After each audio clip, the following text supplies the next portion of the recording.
High five. Here's what you may have missed last night. Combat is very often entertaining regardless of the stakes. There is definite satisfaction in watching elite, well-prepared athletes attempt to outwit one another. That's how the best fights come together. At the same time, there is still plenty of room at the table for less divisionally relevant matchups, and that concept goes all the way down to rock bottom. Whether talking about Pride FC glory days or fight circus insanity, sport and spectacle go hand in hand in the combat business, provided the entertainment factor is there. That's why, in general, I've never been a Jake Paul hater.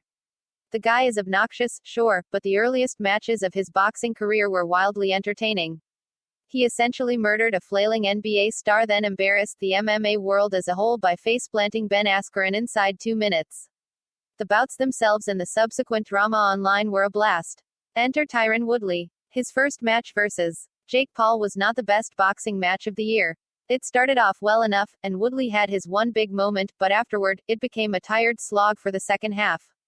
There's a reason Paul was ready to move on to a new opponent. The fight just wasn't a whole lot of fun. The rematch, as it turns out, was not a joyful experience either. The first 5 rounds of Paul vs. Woodley 2 were brutally dull. Neither man could seemingly throw more than one punch without clinching up, resulting in a referee, 2 corners, and crowd that were clearly frustrated with the lack of action. Paul was looking real damn tired, and the atmosphere appeared unlikely to change. Fortunately, Paul managed to bail himself out.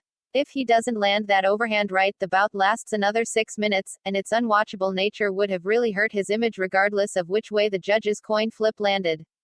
Instead of that fate, Paul scores a tremendous walk-off knockout, and that's all anyone will really remember. That's why Paul's next opponent is so important.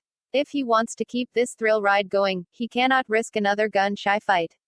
Ideally, he'll find another Ben Askren tier name that is likely to produce the highlight without the risk of boredom.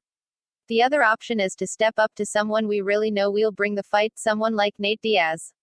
That's the high-risk option, but it's at least hugely marketable right now. If he puts on a stinker next, well, that could cost quite a few pay-per-view PPV buys even if a better opponent is found in the future.